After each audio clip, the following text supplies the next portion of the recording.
আসুন আজ আমরা ছোটদের জন্য মজার সাথে ডাকবো এবং এবিসিডি শিখব। আমার কলম যেদিকে যাবে সেই দিকের বর্ণটি বলতে হবে। সবসময় যে এগিয়ে যাবে তার কোনো মানে নেই, কখনো পিছিয়ে আসতে পারে, কখনো লাফ দিয়ে যেতে পারে। যেখানে যাবে ছাত্রছাত্রীদের সেখানটাতেই বলতে হবে। ঠিক আছে, শুরু হচ্ছে, শুরু করো।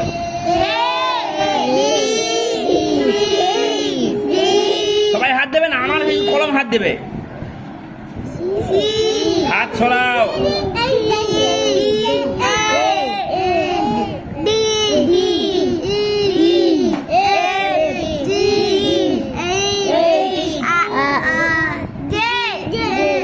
এই ভুল হয়ে গেল, এখনই জি বলছিলে।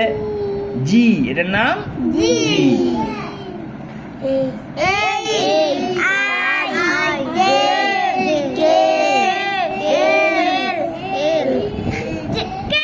কে? হ্যাঁ, মন দিয়ে যে দেখবে সে ঠিক বুঝতে পারবে খেলাটা কি। এটা পড়া পড়া খেলা।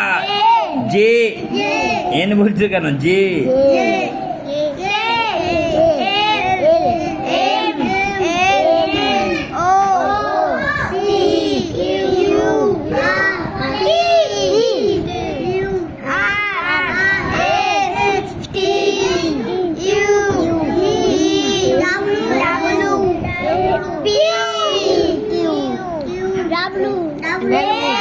X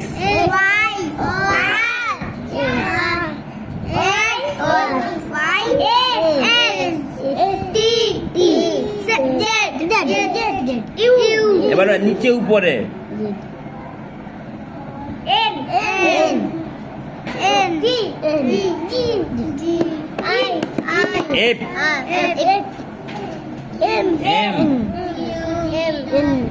T। এইভাবে আমরা পড়া পড়া খেলার মাধ্যমে খুব সহজে শিখে যাব।